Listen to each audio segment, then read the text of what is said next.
toda religión que se ha formado en el mundo, de una u otra forma ha tenido que ver con la conducta moral del individuo.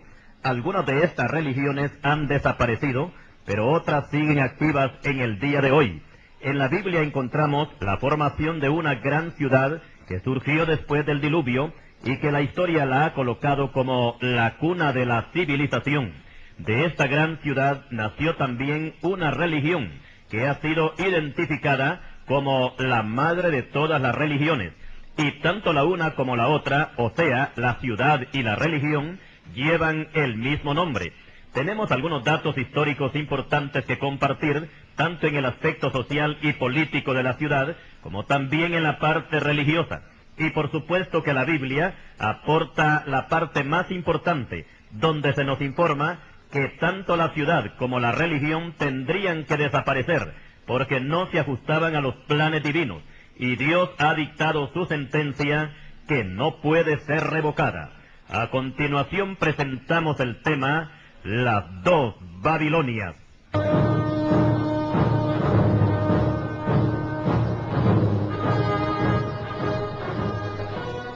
Para el desarrollo de este estudio vamos a tomar el respaldo bíblico en Apocalipsis capítulo 18 versículos 1 al 3, que dice así: Después de esto vi a otro ángel descender del cielo con gran poder, y la tierra fue alumbrada con su gloria, y clamó con voz potente diciendo: ha caído la gran Babilonia, y se ha hecho habitación de demonios, y guarida de todo espíritu inmundo, y albergue de toda ave inmunda y aborrecible, porque todas las naciones han bebido del vino del furor de su fornicación, y los reyes de la tierra han fornicado con ella, y los mercaderes de la tierra se han enriquecido de la potencia de sus deleites.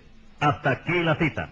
La historia antigua nos informa que después del gran diluvio que Dios derramó sobre la tierra en los tiempos de Noé, surgieron algunos imperios de renombre, y entre ellos estaba Asiria y Babilonia, los cuales se caracterizaron por la grandeza de sus ciudades y sus riquezas incalculables, lo cual fue motivo para que pueblos y gobernantes se olvidaran que había un Dios criador, el cual gobierna el destino de los humanos, y ante el cual todos tenemos que dar cuenta.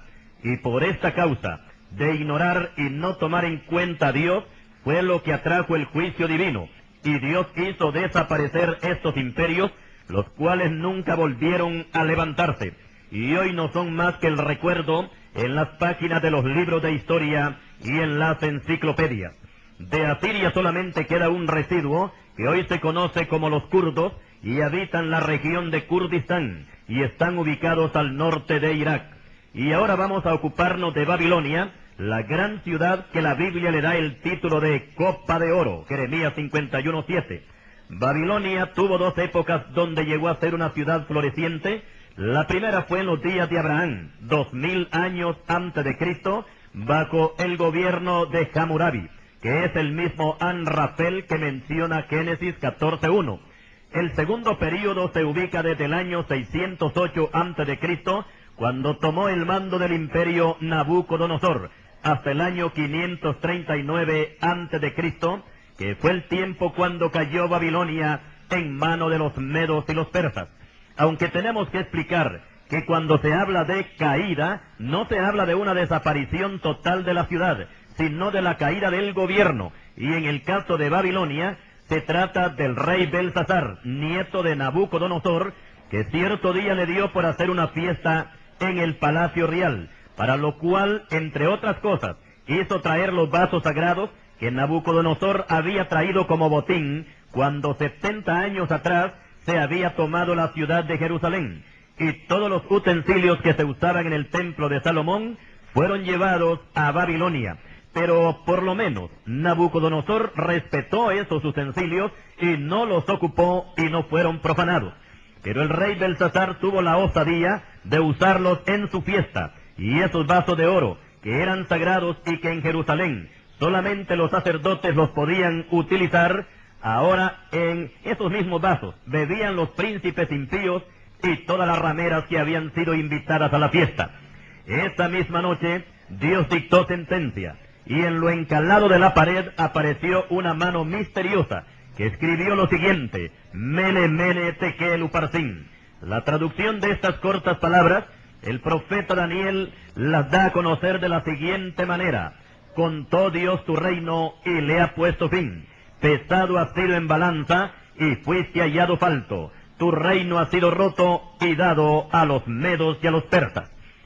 Esa misma noche fue muerto Belsasar, rey de los caldeos, y Darío el Medo tomó el reino siendo de 62 años. Libro de Daniel, capítulo 5. La muerte de Belsasar ocurrió en el año 539 a.C., pero Babilonia continuó, nada más que en mano de otros gobernantes. Ahora, en lo que toca a la estructura de la ciudad, esta fue destruida en el reinado de Alejandro Magno en el año 323 a.C., o sea que después de la caída de Babilonia, con la muerte de Belsasar, la estructura de la ciudad duró 216 años más, hasta que al fin quedó en ruinas. Los profetas de Dios anunciaron con suficiente anticipación la caída de esta gran ciudad, aunque para los historiadores resultara algo increíble, por la razón que Babilonia era una ciudad que estaba bien edificada, con hermosos y lujosos edificios y templos, y el oro brillaba por donde quiera. Recordemos que la estatua que el rey de Babilonia vio en sueños estaba compuesta de varios metales, comenzando con la cabeza de oro, la cual Daniel se la adjudica al propio rey de Babilonia. Daniel 2:38. En aquel tiempo no había otra ciudad que se asemejara a esta, porque además de su belleza, contaba también con los jardines colgantes, que fueron colocados como una de las 7 maravillas del mundo antiguo. También esta ciudad se encontraba en un área de 576 kilómetros cuadrados, y el perímetro de la ciudad era de 96 kilómetros cuadrados, o sea que tenía 24 kilómetros por cada lado.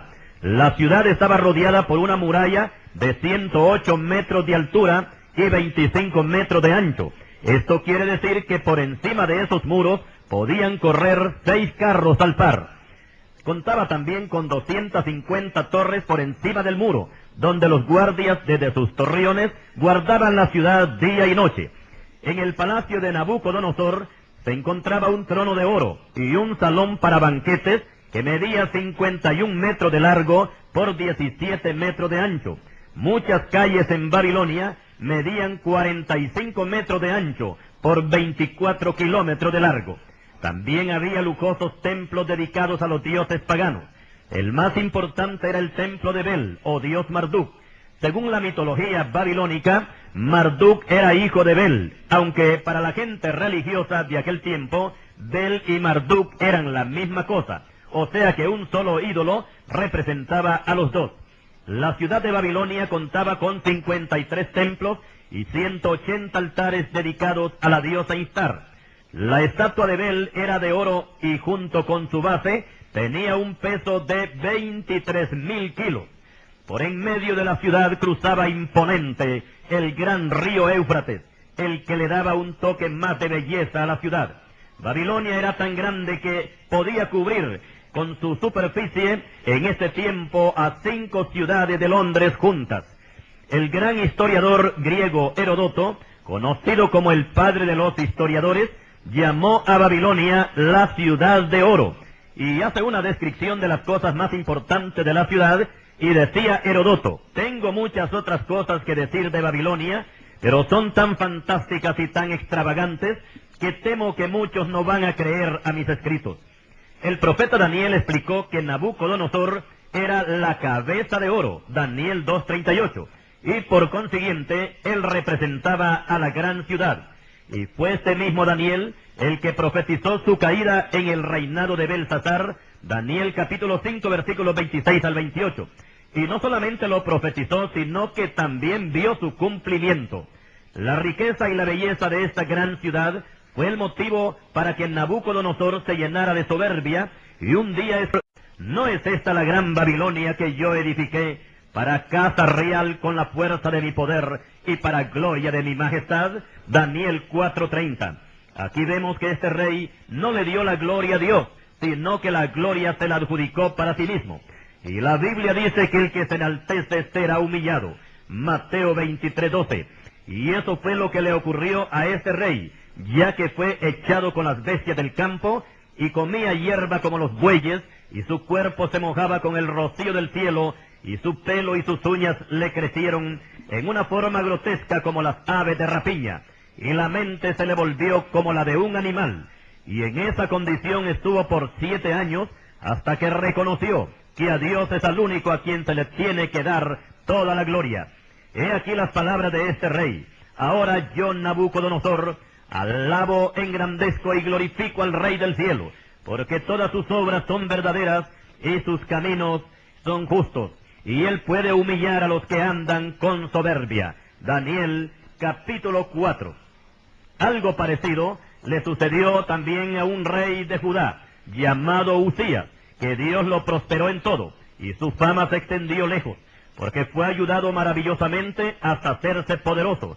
Mas cuando ya era fuerte, su corazón se enalteció para su ruina, porque se rebeló contra Jehová su Dios. Este rey le dio por quemar incienso en el altar, lo cual solamente los sacerdotes podían hacerlo. Y por esta soberbia, Dios lo hirió con una lepra en la frente, y así leproso murió.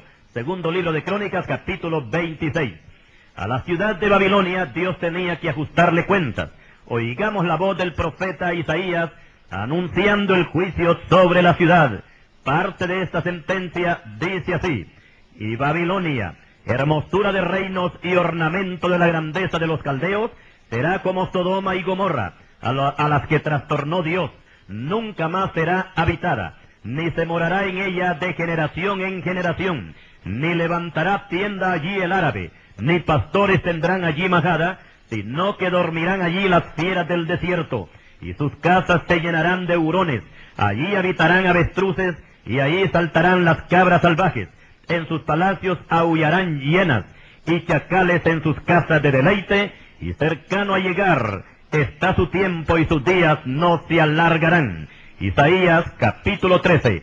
Por su parte el profeta Jeremías dice: en un momento cayó Babilonia, y se despedazó. Tú, la que moras entre muchas aguas, rica en tesoros, ha venido tu fin, la medida de tu codicia, y será Babilonia montones de ruinas, morada de chacales, espanto y burla sin morador. Cómo fue apresada Babilonia, y fue tomada la que era alabada por toda la tierra. Cómo vino a ser Babilonia objeto de espanto entre las naciones.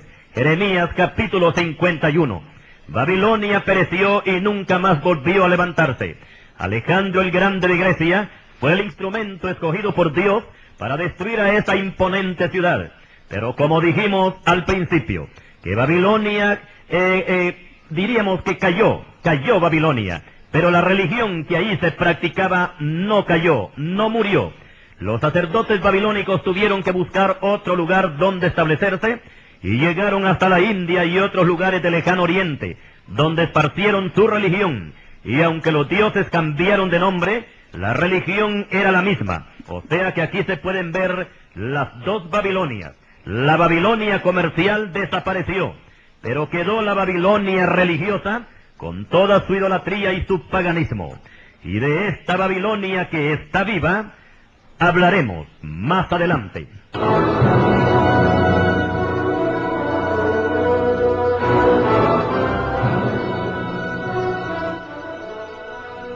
Decíamos anteriormente que la Babilonia comercial desapareció hace muchos siglos, pero la Babilonia religiosa siguió viva y aún está activa en nuestro tiempo. Y si queremos conocer sus fundamentos o su origen, nos vamos a remontar al pasado y veamos qué ocurrió después del gran diluvio en los tiempos de Noé. Después de este gran juicio que abarcó toda la tierra, los sobrevivientes, y en este caso hablamos de la descendencia de los hijos de Noé, y específicamente de Can. Este Can, entre otros hijos, engendró a Cus, y Cus engendró a Nimrod, quien llegó a ser el primer poderoso en la tierra. Este fue vigoroso cazador delante de Jehová, y fue el comienzo de su reino Babel, Erec, Akkad y Calne en la tierra de Sinar. Génesis 10, versículos 8 al 10. Todos estos territorios los abarca hoy la nación de Irak, en el Medio Oriente. Este Nimrod juega un papel muy importante en la historia religiosa, porque a él se le considera el primer hombre que formó una religión en el mundo. La Biblia dice que este hombre era un vigoroso cazador, y la historia secular nos dice que para ese tiempo las fieras salvajes abundaban por todas partes, y la gente vivía en una continua zozobra. Y Nimrod se destacó como un valiente defensor, peleando con las fieras. Y por esas acciones heroicas, sus contemporáneos lo elevaron a la categoría de un líder. Pero Nimrod no iba a estar toda la vida peleando con aquellas fieras. Y se le vino la idea de edificar muros alrededor de las ciudades, para que éstas estuvieran protegidas. De allí en adelante, toda ciudad que se construía era asegurada con muros para su propia defensa, no tanto por las fieras salvajes, sino por causa de los ejércitos invasores. Pero Nimrod no solamente era un vigoroso cazador, sino que fue el primer poderoso en la tierra. Esta expresión poderoso tiene dos connotaciones en el idioma hebreo.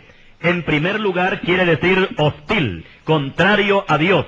Y en segundo lugar quiere decir tirano, o sea, un déspota. Y como gobernante no era raro que actuara así, porque aún su propio nombre, Nimrod, quiere decir rebelde. Pero él no solamente fue un gobernante, sino que también fue el principal sacerdote de la primera religión que él mismo había formado a base de idolatría, cuya liturgia principal era la adoración al sol. Después de la muerte de Nimrod, que fue muy lamentada por los babilónicos, la religión continuó bajo la dirección de su esposa, la reina Semiramis. Esta mujer colocó a Nimrod como el dios solar. Más tarde Semiramis concibió un hijo ilegítimo, a quien le puso por nombre Tamuz, y le hizo creer a la gente que este Tamuz era la reencarnación del mismo Nimrod.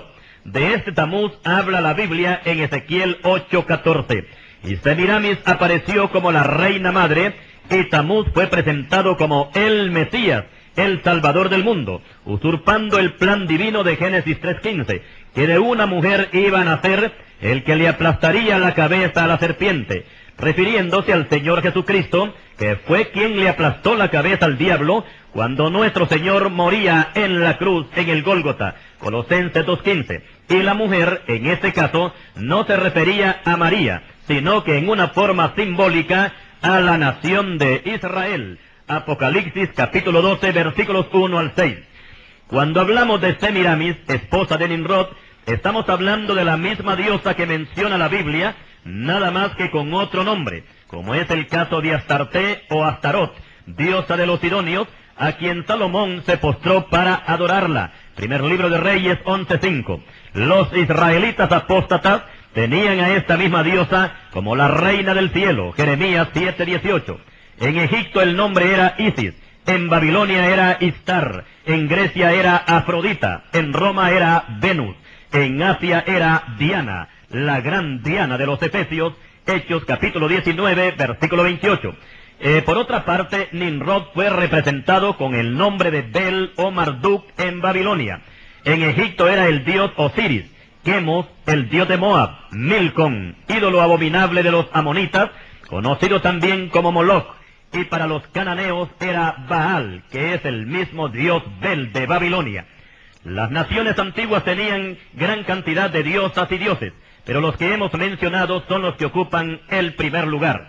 Babilonia se convirtió en la cuna del paganismo y la idolatría, y por consiguiente el lugar donde estaba el trono de Satanás.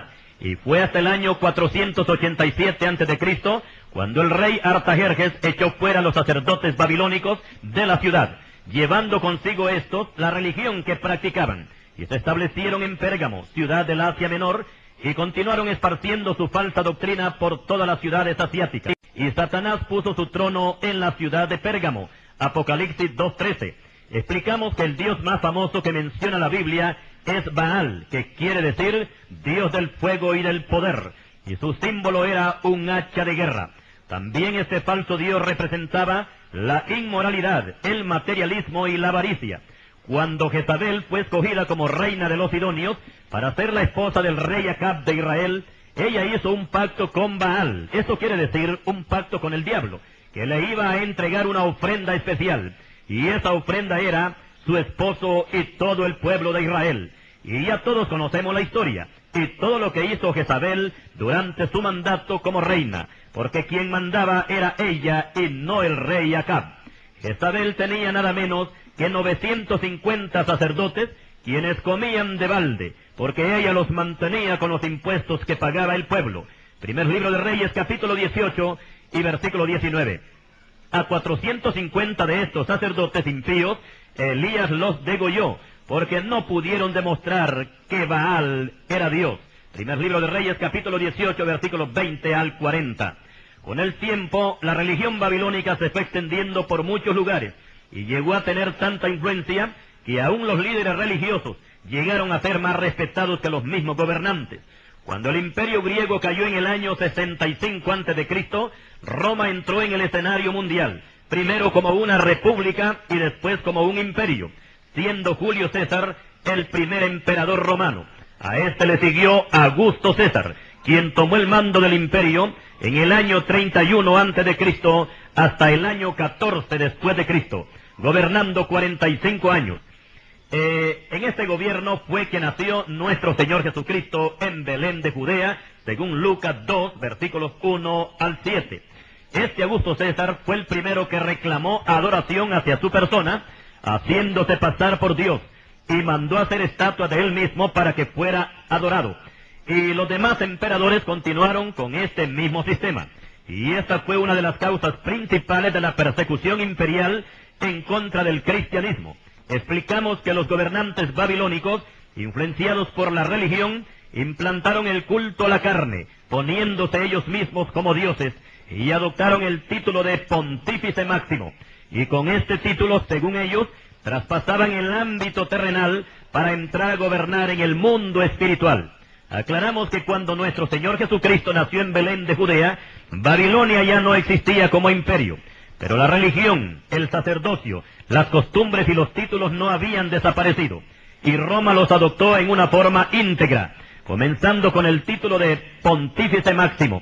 Y como dijimos que este título representa gobierno absoluto en lo terrenal y en el mundo de los espíritus, esto por supuesto que no tiene lógica, no tiene sentido y por supuesto no tiene apoyo bíblico, pero así son los hombres cuando ellos quieren ser dioses. Los emperadores romanos se proclamaron como dioses, y el pueblo tenía que adorarlos como tales. Y como dijimos anteriormente, la persecución contra el cristianismo se debió más que todo a la posición que adoptaron los cristianos de no postrarse ante las estatuas de César, porque la orden imperial era que todo el mundo tenía que proclamar que César era el Señor. Y cuando los cristianos se negaban a hacer esta proclama, y lo que hacían era proclamar que Jesucristo era el único Señor y no el César, esto era motivo más que suficiente para que se les decretara persecución contra ellos. Pero los emperadores romanos no solamente se proclamaban dioses, sino que las monedas que acuñaban llevaban la imagen del emperador y se consideraban sagradas. Y esta era la razón por la cual la moneda romana no podía entrar al arca de Dios en el templo de los judíos en Jerusalén, y toda ofrenda tenía que hacerse en moneda hebrea, que era la que usaba el Sanedrín. El Sanedrín era el parlamento religioso compuesto por 70 personas, y lo integraban los sacerdotes, los ancianos, los escribas, los fariseos y los saduceos. Y todo este grupo era dirigido por un jefe, conocido como el sumo sacerdote, haciendo un total de 71 personas con el que los dirigía. Cierta vez el Señor se encaminó al templo y encontró allí a los que vendían bueyes, ovejas y palomas, y a los cambistas allí sentados, y luego el Señor hizo un azote de cuerdas y a azotazos los echó fuera del templo. Los animales que allí se vendían eran destinados para el sacrificio, como ser bueyes, ovejas y palomas, y los cambistas eran los que cambiaban la moneda romana por la moneda hebrea, porque para los judíos la moneda romana era una abominación, porque llevaba la imagen del César. Otra vez los fariseos le hicieron al Señor una pregunta comprometedora y le dijeron: dinos, pues, ¿qué te parece? ¿Es lícito dar tributo a César o no?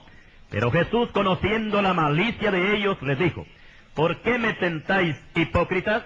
Mostradme la moneda del tributo. y ellos le presentaron un denario. Entonces les dijo: ¿de quién es esta imagen y la inscripción? Le dijeron: de César. Y les dijo: dad pues a César lo que es de César, y a Dios lo que es de Dios. Mateo 22, 15 al 22. Notemos que la moneda tenía una imagen que era la de César, y una inscripción que decía: Pontífice Máximo, la cual estaba escrita en idioma latín, que era el idioma de los romanos.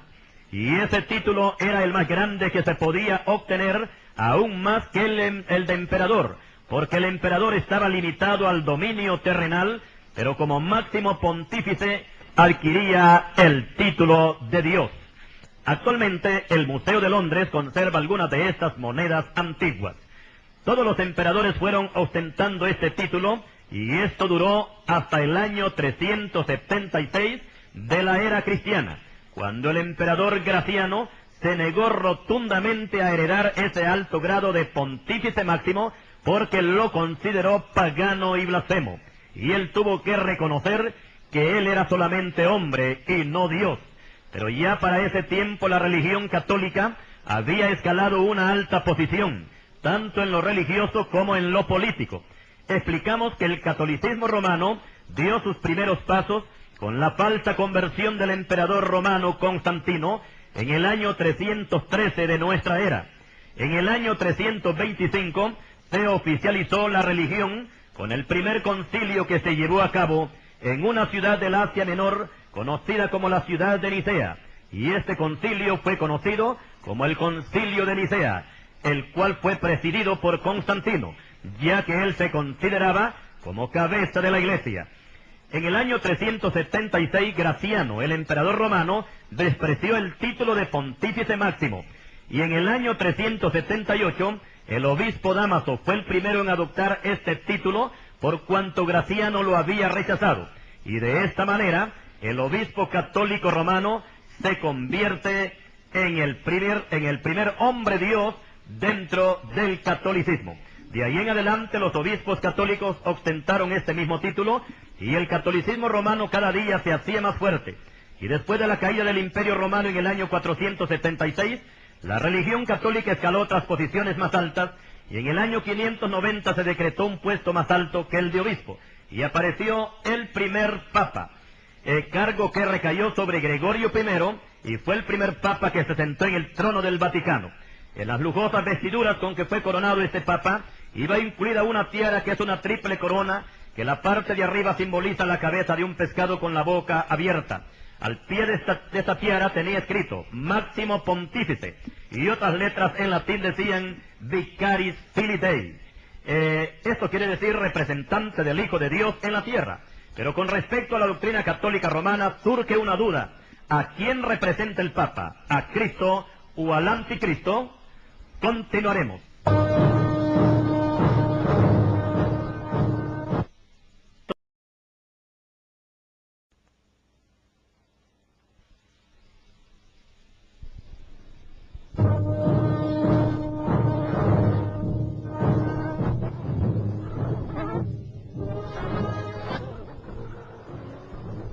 Y continuando con el tema sobre las dos Babilonias, decíamos anteriormente que el Papa adoptó en forma exclusiva el título de Máximo Pontífice, y ya en esta posición podían hasta poner y destronar reyes, y por consiguiente estos reyes tenían que someterse incondicionalmente a los papas romanos, tal como tenemos un ejemplo histórico del emperador Enrique IV de Alemania, año 1050 a 1106, que fue humillado por el Papa Gregorio VII, ya que en pleno invierno Enrique IV fue obligado por el Papa a permanecer 3 días en el patio del palacio, sin ropas y descalzo, y en esa humillante condición permaneció 3 días, ya que el emperador quería hablar con el Papa, y éste lo hizo esperar en la forma antes descrita. Y siguiendo los mismos pasos de Gregorio VII, el Papa Inocencio III, año 1198 a 1216, quien fue considerado como el Papa más poderoso de todos los tiempos, entre otras cosas, excomulgó al rey de Inglaterra y por último lo quitó del trono. Y tal vez por pura coincidencia, este rey destronado, junto a su destronador, Inocencio III, murieron en el mismo año, 1216. Y este mismo sistema de predominio sobre los gobiernos seculares ha permanecido siempre hasta nuestros días. Y con excepción de algunos gobiernos del Oriente, la mayoría de los presidentes son practicantes o dicen ser católicos romanos.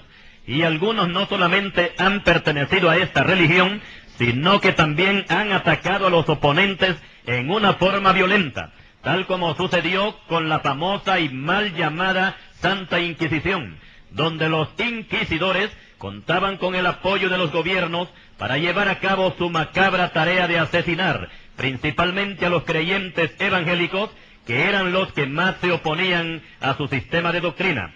Los judíos también fueron blanco de los inquisidores, los cuales se ensañaron de tal forma que casi los desaparecen del mapa. Explicamos que un inquisidor era un interrogador, o sea, un juez. La víctima de los inquisidores, para salvar su vida, no solamente tenía que confesar bajo juramento que era un profesante de la religión católica, sino que también tenía que delatar a todo aquel que confesara su fe en Cristo. Esto es, a los evangélicos. Y en la mayoría de las veces, de nada servían las confesiones y los juramentos, porque de todas maneras, los inquisidores los ajusticiaban, empleando para tal fin el sistema diabólico de la tortura. El verdadero cristianismo casi estuvo a punto de desaparecer, pero Dios en su plan divino conservó un remanente para que el santo evangelio se continuara predicando.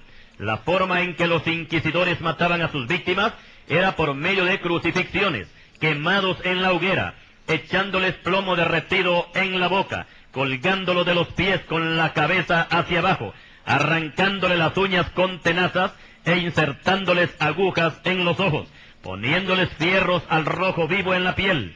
También había una forma muy cruel de matar, y era amarrar un pie de la víctima a la cola de un caballo, y el otro pie lo amarraban a la cola de otro caballo. Luego espantaban a estos caballos, y ya podemos imaginarnos qué clase de muerte recibía ese hermano nuestro que moría, pero moría con dignidad porque no negaba su fe en Cristo Jesús. Y por supuesto que habían otros métodos más para asesinar de parte de la mal llamada Santa Inquisición. Y ahora, ¿qué es Inquisición? Inquisición quiere decir tribunal eclesiástico establecido para interrogar y castigar a todo aquel que se opone a los reglamentos de una religión. La Inquisición romana fue establecida por el Papa Gregorio IX en el año 1231, aunque algunos historiadores ponen una fecha anterior a esta. Y esta Inquisición fue abolida en 1821, cuando se firmó el Acta de Independencia en Centroamérica, haciendo un recorrido de 590 años y dejando un saldo de 80 millones de muertos. Algunos historiadores afirman que las persecuciones imperiales de los Césares aparecen como un juego de niños comparado con la Inquisición romana. Esta Inquisición fue motivada por los escritos de Tomás de Aquino, a quien la religión católica coloca como un santo. Según esos escritos, había de entregarse a los herejes, grado que se le daba a los evangélicos en aquellos tiempos, y que debían ser entregados junto con todos aquellos que se oponían a la fe católica, y después de ser excomulgados por la Iglesia, ser entregados a la fuerza secular para que se les diera la muerte. Y de esa forma apareció la Inquisición como un arma mortal para la verdadera Iglesia de Cristo Jesús. España fue uno de los países europeos que más colaboró con el Vaticano para llevar a cabo esa fatídica tarea de exterminio. Solamente tenemos que recordar a la reina Isabel de Castilla, más conocida como Isabel la Católica, que nació en 1451 y murió en 1504 a los 53 años de edad. Su muerte ocurrió cuando Martín Lutero contaba con 21 años de edad, y a un año después del nacimiento de Miguel de Nostradamus. A los 18 años, Isabel se casó con Fernando de Aragón, y con la ayuda del Vaticano logró sentarse en el trono imperial. Más tarde, esta misma reina, que fue la que financió a Cristóbal Colón para la conquista del continente americano, y de esta manera América también fue inundada por el catolicismo romano. Y por supuesto que la Inquisición también fue implantada para sentenciar a la muerte a todo aquel que se oponía a la doctrina romanista. Francisco Morazán, el gran paladín de la Unión Centroamericana, se opuso rotundamente a las pretensiones de Roma y trabajó incansablemente para erradicar la Inquisición, y por esta razón el Vaticano excomulgó a Morazán y le declaró la guerra. Pero contra viento y marea se logró el propósito de quitar la Inquisición con la declaración del Acta de Independencia del Yugo Español, y que se firmó en Guatemala el 15 de septiembre de 1821. Pero esta gran conquista que logró Morazán le costó la vida, porque el Vaticano lo sentenció a muerte, y el 15 de septiembre de 1842 fue fusilado en Costa Rica sin tener derecho a una defensa. Y por causa de la excomunión que le había dado el Papa León XII, le negaron todo servicio religioso en su muerte. El catolicismo romano tiene las campanas que desempeñan dos funciones: los repiques que demuestran alegría y fiesta, y los famosos dobles que demuestran pesar y luto cuando muere una persona. Pues a Morazán no le doblaron, sino que le repicaron las campanas, y su muerte fue patrocinada por los sacerdotes costarricenses, según lo relata el escritor hondureño ya fallecido, Medardo Mejía, en su libro Historia de Honduras, tercer tomo. El himno nacional de Honduras menciona en su cuarta estrofa a la desaparecida Inquisición con estas palabras: como un ave de negro plumaje, la colonia fugaz se perdió. El compositor de este himno, Augusto C. Coello, comparó a la Inquisición española como un ave de negro plumaje. Este himno fue compuesto en 1904 por orden del presidente de aquel tiempo, Manuel Bonilla. En este mismo año nació el poeta chileno Nectalí Ricardo Reyes, más conocido con el seudónimo de Pablo Neruda. Cuando Morazán murió, la Iglesia Católica le negó un lugar donde ser enterrado, porque según la ley romanista, los cementerios solamente eran destinados para enterrar a los santos católicos. Un creyente evangélico o un rebelde como Morazán no tenían tales derechos, y esa fue la causa para que su cadáver fuera traído y sepultado en San Salvador, donde permanecen sus restos hasta el día de hoy. Y volviendo a la Inquisición española, este país, que fue el que más colaboró con los papas romanos en sus ansias de exterminio del auténtico cristianismo y de la raza judía, este país, España, contaba con tres famosos inquisidores. El primero de ellos era Tomás de Torquemada, que fue nombrado con el puesto de inquisidor por la reina Isabel en 1483. En este mismo año nacía en Alemania el que más tarde sería conocido como el padre de la Reforma protestante, Martín Lutero. El 12 de octubre de 1492, un grupo de 800.000 judíos llegaron hasta el Palacio Nacional en Granada para pedirle a los reyes católicos Fernando e Isabel que no los expulsaran de España, y a cambio ellos iban a dar 30.000 ducados de plata a la corona española. Los reyes, con este ofrecimiento, accedieron a la petición, y ya para firmar y sellar el acuerdo, en ese momento entró Torquemada al salón, y cuando supo del negocio que iban a llevar a cabo los reyes católicos con los judíos, se arremangó la sotana, y sacando un crucifijo, lo arrojó sobre la mesa, donde estaban los reyes, y les dijo: Judas vendió al maestro por 30 piezas de plata. Vuestras altezas lo van a vender por 30.000. Tomadlo y vendedlo. Y luego salió violentamente del salón. Los reyes se espantaron de la reacción de Torquemada, y ahí mismo deshicieron el negocio, y ese mismo día 800.000 judíos fueron expulsados de España sin tener un lugar a donde dirigirse. Este caso sucedió el 12 de octubre de 1492, el mismo día y año en que Colón conquistaba tierras americanas. En sus 15 años de poder en España, Torquemada quemó en la hoguera a 10.220 personas entre judíos y protestantes.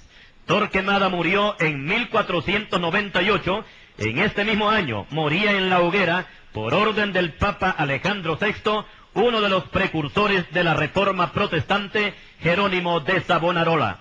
El siguiente inquisidor fue Diego de Deza, que en el catolicismo romano también ostentaba el título de el gran teólogo. Este mentado teólogo, quemó en las hogueras y castigó con gran brutalidad a 39.440 personas entre judíos y protestantes. Este inquisidor murió en 1523, año en que Hernán Cortés arremetía en el territorio mexicano, imponiendo a los aztecas la religión católica a fuerza de espada.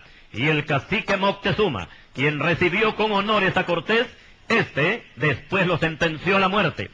El otro inquisidor fue Francisco Jiménez de Cisneros, quien además de inquisidor, también era el confesor de la reina. Este inquisidor y confesor, que le perdonaba los pecados a la reina Isabel la Católica, llevó a la muerte a 52.855 personas, usando las muertes más abominables. 3.564 de estas personas fueron quemadas en la plaza pública.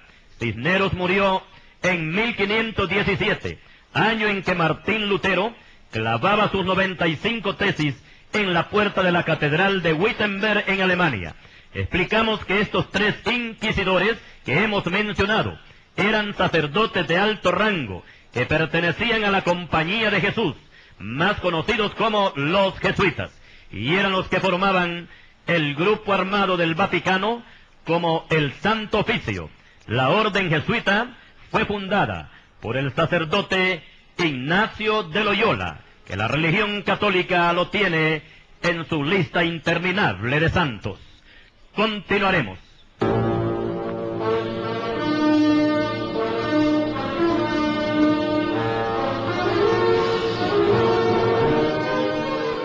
Cristo dijo: os expulsarán de las sinagogas, y aún viene la hora cuando cualquiera que os mate pensará que rinde servicio a Dios, y harán esto porque no conocen al Padre ni a mí. Mas os he dicho estas cosas para que cuando llegue la hora os acordéis de que ya os lo había dicho. Juan capítulo 16, versículos 2 al 4. Estas palabras se cumplieron literalmente con la Inquisición romana, porque cada tortura y cada muerte que se llevó a cabo por los inquisidores, todo era hecho en el nombre de Dios. Por regla general, en los momentos de ejecuciones, los sacerdotes siempre portaban un gran crucifijo, el cual ponían al frente de la víctima, que en su mayoría eran creyentes en Cristo, y se les hacía ver que en el nombre de Dios se les condenaba a muerte. Los creyentes eran tratados en ese tiempo como herejes, y ese mismo apodo prevaleció hasta el año 1962, cuando el Papa Juan XXIII, en el Concilio Vaticano II, eliminó esa fea palabra, y en cambio se nos dio otro nombre, que parece un poco más digno que el anterior, y es el de hermanos separados. Y volviendo a la Inquisición romana, había una forma de escapar de la muerte, y era que la persona declarara públicamente su fe católica y se hiciera responsable de la siguiente declaración, y que bajo juramento tenía que cumplir. A continuación presentamos esta declaración católica que fue emitida en el Concilio de Trento en 1545 por el Papa Pío IV. Son 12 artículos y son los siguientes. Primero, firmemente admito y abrazo las tradiciones apostólicas y eclesiásticas y todas las demás observancias y constituciones de la Iglesia misma.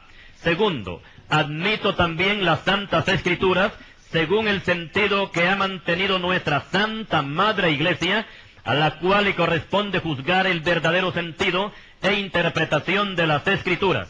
Ni yo la recibiré ni interpretaré a no ser de acuerdo con el consenso unánime de los padres. Tercero, también creo que hay 7 sacramentos en nuestra ley, dados por Jesucristo nuestro Señor, y que son necesarios para la salvación de la humanidad, y son el bautismo, la confirmación, la Eucaristía, la penitencia, la extrema unción, la orden sacerdotal y el matrimonio. De estos, el bautismo y la confirmación no pueden repetirse sin cometer sacrilegio. También recibo y admito las ceremonias recibidas y aprobadas por la Iglesia Católica, usadas en la administración solemne de todos los sacramentos antes mencionados. Cuarto, abrazo y recibo todas y cada una de las cosas que se definieron y declararon en el Concilio de Trento concernientes al pecado original y a la justificación.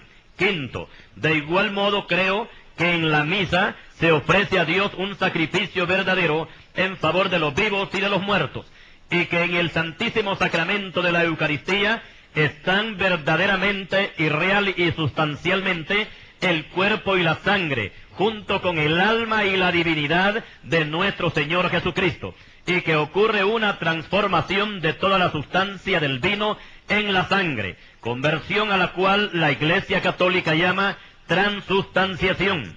También confieso que en esta forma se recibe a Cristo y es un verdadero sacramento. Sexto, sustentaré constantemente que hay un purgatorio y que las almas detenidas en él son socorridas por los sufragios de los fieles. Séptimo, de igual modo sostengo que a los santos que reinan con Cristo se les debe honrar e invocar, y que ellos interceden delante de Dios por nosotros y se deben venerar sus reliquias.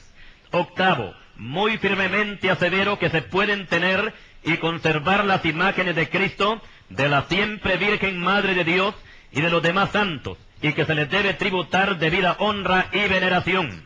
Noveno, afirmo que Cristo le dejó el poder de las indulgencias a la Iglesia y que el uso de ellas es muy edificante para el pueblo cristiano. Décimo, reconozco a la Santa Iglesia Católica, Apostólica y Romana como Madre y Señora de todas las iglesias, y prometo verdadera obediencia al Papa de Roma, sucesor de San Pedro, príncipe de los apóstoles y vicario de Jesucristo. 11. De igual modo recibo sin la menor duda todas las demás cosas otorgadas, definidas y declaradas por los sagrados concilios y particularmente por el Santo Concilio de Trento, y condeno, rechazo y maldigo todo lo que es contrario a esta declaración, y maldigo todas las herejías que la Iglesia Católica ha condenado y maldecido. Y 12, aquí iba el nombre de la persona que recitaba esta declaración, demostrando que era un católico verdadero. Y decía así este último punto: yo, fulano de tal, por la presente declaración libremente profeso y sinceramente mantengo esta verdadera fe católica, sin la cual nadie puede ser salvo, y prometo con la máxima perseverancia retenerla y confesarla, íntegra e inviolable con la ayuda de Dios, hasta el fin de mis días. Hasta aquí todas estas. En el artículo 10 se da a conocer que la Iglesia Católica es madre de todas las iglesias. Esto lo escribió el Papa Pío IV, y esto coincide con lo que escribió el apóstol Juan en Apocalipsis 17, cuando en su revelación vio algo que lo impresionó en gran manera, y vamos a citar este pasaje. Vino entonces uno de los 7 ángeles que tenían las 7 copas, y habló conmigo diciéndome: ven acá, y te mostraré la sentencia contra la gran ramera, la que está sentada sobre muchas aguas, con la cual han fornicado los reyes de la tierra, y los moradores de la tierra se han embriagado con el vino de su fornicación. Y me llevó en el espíritu al desierto, y vi a una mujer sentada sobre una bestia escarlata, llena de nombre de blasfemia, que tenía 7 cabezas y 10 cuernos, y la mujer estaba vestida de púrpura y escarlata, y adornada de oro, de piedras preciosas y de perlas, y tenía en la mano un cáliz de oro, lleno de abominaciones y de la inmundicia de su fornicación, y en su frente un nombre escrito, un misterio: Babilonia la Grande, la madre de las rameras y de las abominaciones de la tierra. Vi a la mujer ebria de la sangre de los santos y de la sangre de los mártires de Jesús, y cuando la vi quedé asombrado con gran asombro. Apocalipsis 17, versículos 1 al 6. En el versículo 9 se nos dice que las 7 cabezas de la bestia que trae a la mujer son 7 montes, sobre los cuales se sienta la mujer. Esta descripción va directamente a Roma, que está sentada sobre 7 colinas, y aquí damos los nombres de estas colinas: Aventino, Palatino, Capitolio, Quirinal, Esquilino, Celip y Nomal. Y con respecto al nombre de la mujer, o sea, el que lleva a la mujer en la frente, Babilonia la Grande, la madre de las rameras, aquí viene una pregunta: ¿qué es una ramera? La palabra ramera no es muy común en nuestro tiempo, y es el sobrenombre que se le aplica a una mujer que ejerce la prostitución. En los tiempos antiguos, las rameras no ejercían su penoso oficio recluidas en centros como los que existen ahora, sino que habitaban en sus propias casas, las cuales no tenían rótulos, y su identificación era un ramo de flores pegado a la puerta, y por ese ramo recibían el nombre de rameras. Hoy no se usan los ramos, sino un bombillo color rojo en las casas de prostitución. Recordemos que el color rojo significa peligro en estos casos. En Israel también había rameras, pero su identificación no era con un ramo de flores, sino que éstas se cubrían el rostro con un velo cuando iban por la calle, Génesis 38:15, y entonaban también canciones. Todo aquel que frecuenta las rameras, por lo general, siempre le va mal. No olvidemos que toda la desgracia que le vino al hijo pródigo se debió a que gastó toda su herencia con rameras, Lucas 15:30.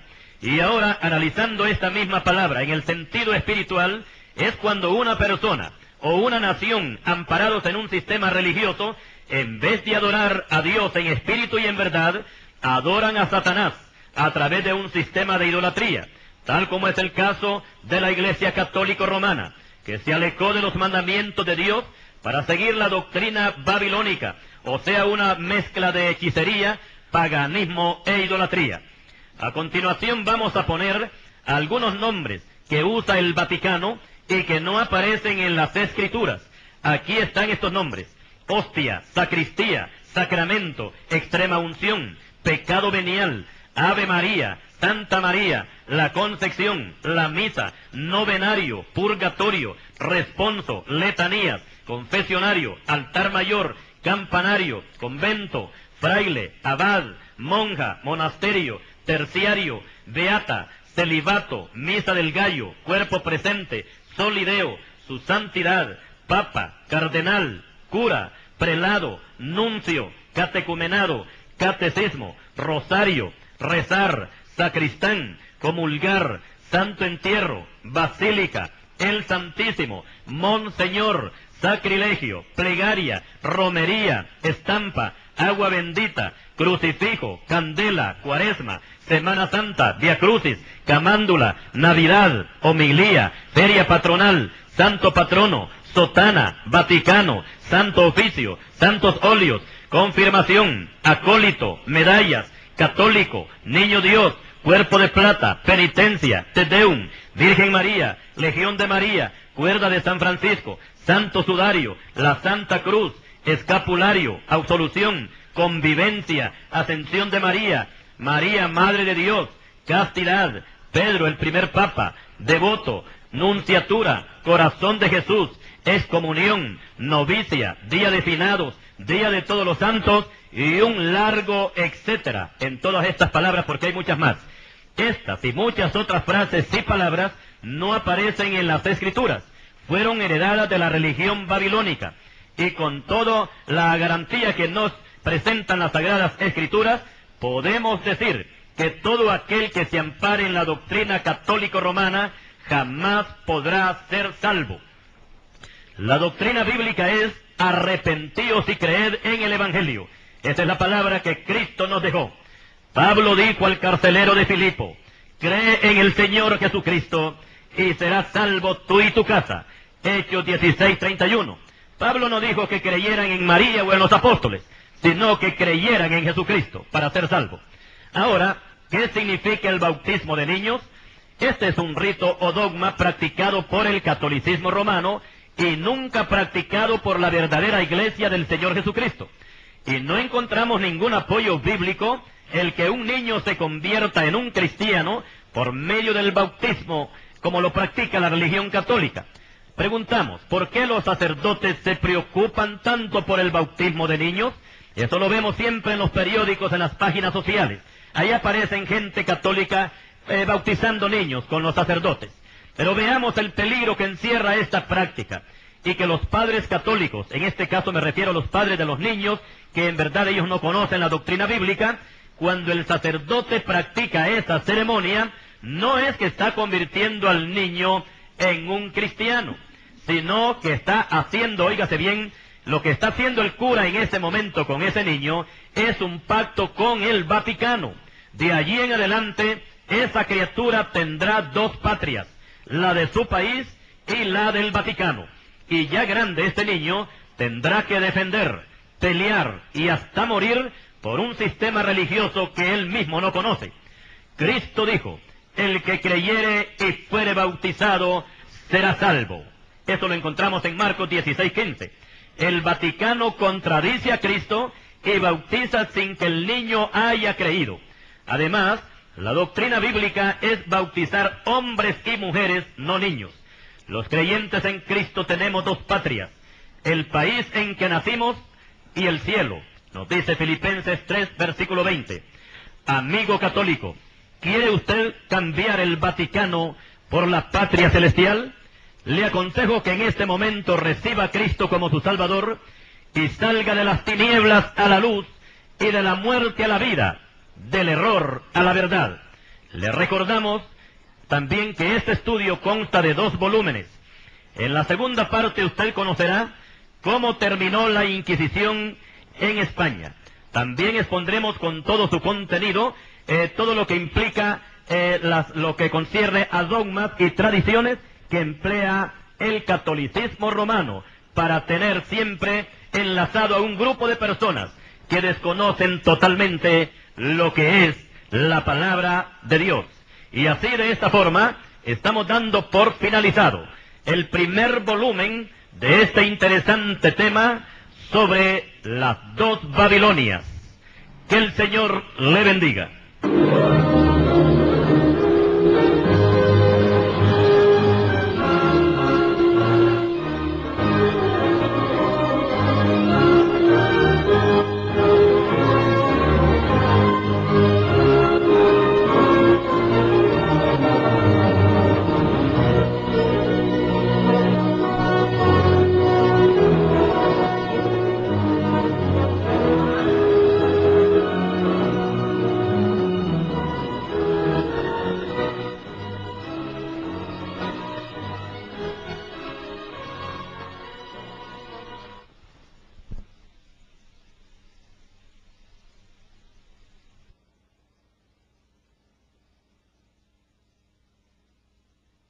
Para que pueblos y gobernantes se olvidaran que había un Dios criador, el cual gobierna el destino de los humanos, y ante el cual todos tenemos que dar cuenta.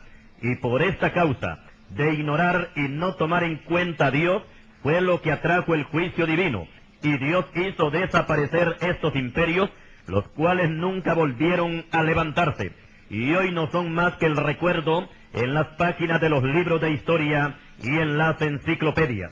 De Asiria solamente queda un residuo que hoy se conoce como los kurdos y habitan la región de Kurdistán y están ubicados al norte de Irak. Y ahora vamos a ocuparnos de Babilonia, la gran ciudad que la Biblia le da el título de Copa de Oro, Jeremías 51:7. Babilonia tuvo 2 épocas donde llegó a ser una ciudad floreciente. La primera fue en los días de Abraham, 2000 años antes de Cristo, bajo el gobierno de Hammurabi, que es el mismo Anrafel que menciona Génesis 14:1. El segundo período se ubica desde el año 608 a.C., cuando tomó el mando del imperio Nabucodonosor, hasta el año 539 a.C., que fue el tiempo cuando cayó Babilonia en mano de los medos y los persas. Aunque tenemos que explicar que cuando se habla de caída, no se habla de una desaparición total de la ciudad, sino de la caída del gobierno, y en el caso de Babilonia se trata del rey Belsasar, nieto de Nabucodonosor, que cierto día le dio por hacer una fiesta en el palacio real, para lo cual, entre otras cosas, hizo traer los vasos sagrados que Nabucodonosor había traído como botín cuando 70 años atrás se había tomado la ciudad de Jerusalén, y todos los utensilios que se usaban en el templo de Salomón fueron llevados a Babilonia. Pero por lo menos Nabucodonosor respetó esos utensilios y no los ocupó y no fueron profanados. Pero el rey Belsasar tuvo la osadía de usarlos en su fiesta, y esos vasos de oro, que eran sagrados y que en Jerusalén solamente los sacerdotes los podían utilizar, ahora en esos mismos vasos bebían los príncipes impíos y todas las rameras que habían sido invitadas a la fiesta. Esa misma noche Dios dictó sentencia, y en lo encalado de la pared apareció una mano misteriosa que escribió lo siguiente: Mene, Mene, Tekel, Uparsin. La traducción de estas cortas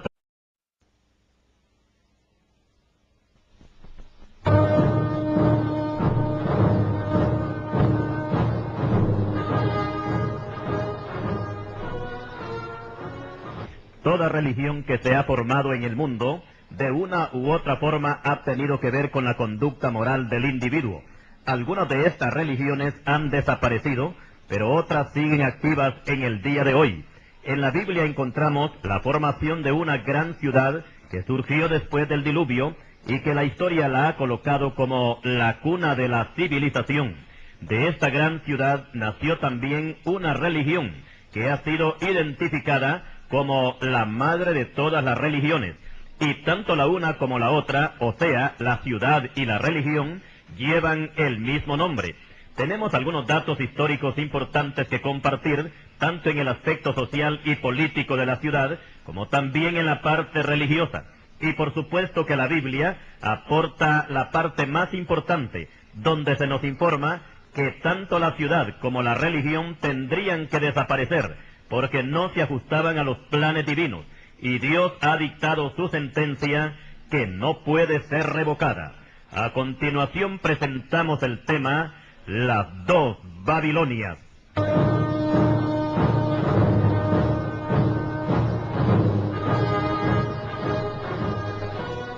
Para el desarrollo de este estudio vamos a tomar el respaldo bíblico en Apocalipsis capítulo 18 versículos 1 al 3, que dice así: Después de esto vi a otro ángel descender del cielo con gran poder, y la tierra fue alumbrada con su gloria, y clamó con voz potente diciendo: ha caído la gran Babilonia, y se ha hecho habitación de demonios, y guarida de todo espíritu inmundo, y albergue de toda ave inmunda y aborrecible, porque todas las naciones han bebido del vino del furor de su fornicación, y los reyes de la tierra han fornicado con ella, y los mercaderes de la tierra se han enriquecido de la potencia de sus deleites.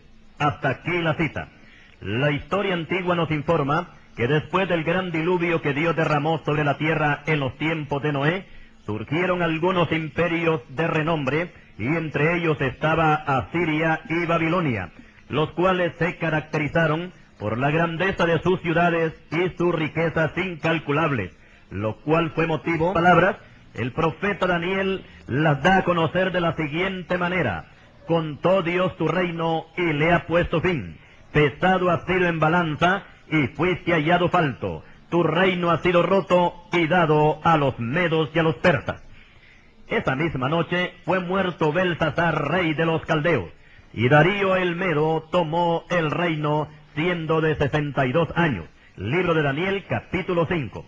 La muerte de Belsasar ocurrió en el año 539 a.C., pero Babilonia continuó, nada más que en manos de otros gobernantes.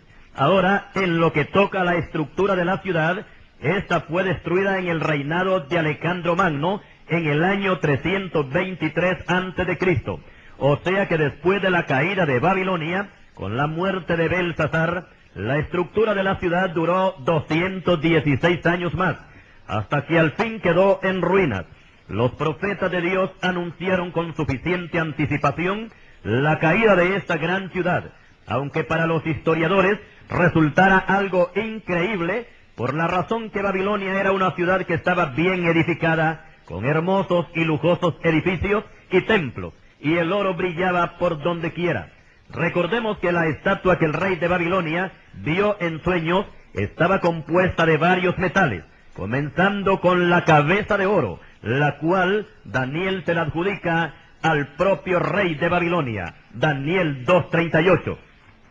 En aquel tiempo no había otra ciudad que se asemejara a esta, porque además de su belleza, contaba también con los jardines colgantes, que fueron colocados como una de las 7 maravillas del mundo antiguo.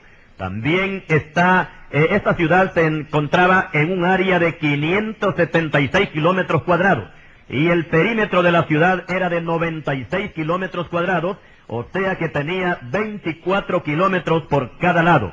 La ciudad estaba rodeada por una muralla de 108 metros de altura y 25 metros de ancho. Esto quiere decir que por encima de esos muros podían correr 6 carros al par. Contaba también con 250 torres por encima del muro, donde los guardias desde sus torreones guardaban la ciudad día y noche. En el palacio de Nabucodonosor se encontraba un trono de oro y un salón para banquetes que medía 51 metros de largo por 17, y en esa condición estuvo por 7 años, hasta que reconoció que a Dios es al único a quien se le tiene que dar toda la gloria.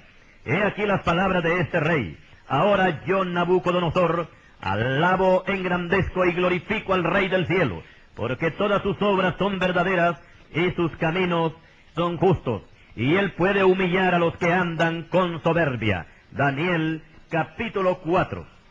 Algo parecido le sucedió también a un rey de Judá, llamado Usías, que Dios lo prosperó en todo, y su fama se extendió lejos, porque fue ayudado maravillosamente hasta hacerse poderoso. Mas cuando ya era fuerte, su corazón se enalteció para su ruina, porque se rebeló contra Jehová su Dios. Este rey le dio por quemar incienso en el altar, lo cual solamente los sacerdotes podían hacerlo. Y por esta soberbia, Dios lo hirió con una lepra en la frente, y así leproso murió. Segundo libro de Crónicas, capítulo 26. A la ciudad de Babilonia Dios tenía que ajustarle cuentas. Oigamos la voz del profeta Isaías anunciando el juicio sobre la ciudad.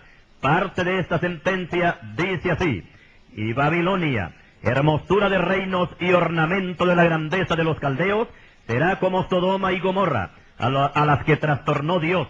Nunca más será habitada, ni se morará en ella de generación en generación, ni levantará tienda allí el árabe, ni pastores tendrán allí majada, sino que dormirán allí las fieras del desierto, y sus casas se llenarán de hurones. Allí habitarán avestruces, y allí saltarán las cabras salvajes. En sus palacios aullarán hienas, y chacales en sus casas de deleite, y cercano a llegar está su tiempo, y sus días no se alargarán. Isaías capítulo 13. Por su parte el profeta Jeremías dice: en un momento cayó Babilonia, y se despedazó. Tú, la que moras entre muchas aguas, rica en tesoros, ha venido tu fin, la medida de tu codicia, y será Babilonia montones de ruinas, morada de chacales, espanto y burla sin morador. Cómo fue apresada Babilonia, y fue tomada la que era alabada por toda la tierra. Cómo vino a ser Babilonia objeto de espanto entre las naciones. Jeremías capítulo 51. Babilonia pereció y nunca más volvió a levantarse. Alejandro el Grande de metros de ancho. Muchas calles en Babilonia medían 45 metros de ancho por 24 kilómetros de largo. También había lujosos templos dedicados a los dioses paganos. El más importante era el templo de Bel, o dios Marduk. Según la mitología babilónica, Marduk era hijo de Bel, aunque para la gente religiosa de aquel tiempo, Bel y Marduk eran la misma cosa, o sea que un solo ídolo representaba a los dos. La ciudad de Babilonia contaba con 53 templos y 180 altares dedicados a la diosa Istar. La estatua de Bel era de oro y junto con su base tenía un peso de 23.000 kilos. Por en medio de la ciudad cruzaba imponente el gran río Éufrates, el que le daba un toque más de belleza a la ciudad. Babilonia era tan grande que podía cubrir con su superficie en ese tiempo a 5 ciudades de Londres juntas. El gran historiador griego Heródoto, conocido como el padre de los historiadores, llamó a Babilonia la ciudad de oro, y hace una descripción de las cosas más importantes de la ciudad, y decía Heródoto: tengo muchas otras cosas que decir de Babilonia, pero son tan fantásticas y tan extravagantes que temo que muchos no van a creer a mis escritos. El profeta Daniel explicó que Nabucodonosor era la cabeza de oro, Daniel 2:38, y por consiguiente él representaba a la gran ciudad. Y fue este mismo Daniel el que profetizó su caída en el reinado de Belsasar, Daniel capítulo 5, versículos 26 al 28. Y no solamente lo profetizó, sino que también vio su cumplimiento. La riqueza y la belleza de esta gran ciudad fue el motivo para que Nabucodonosor se llenara de soberbia, y un día ¿no es esta la gran Babilonia que yo edifiqué para casa real con la fuerza de mi poder y para gloria de mi majestad? Daniel 4:30. Aquí vemos que este rey no le dio la gloria a Dios, sino que la gloria se la adjudicó para sí mismo. Y la Biblia dice que el que se enaltece será humillado. Mateo 23:12. Y eso fue lo que le ocurrió a este rey, ya que fue echado con las bestias del campo, y comía hierba como los bueyes, y su cuerpo se mojaba con el rocío del cielo, y su pelo y sus uñas le crecieron en una forma grotesca como las aves de rapiña, y la mente se le volvió como la de un animal,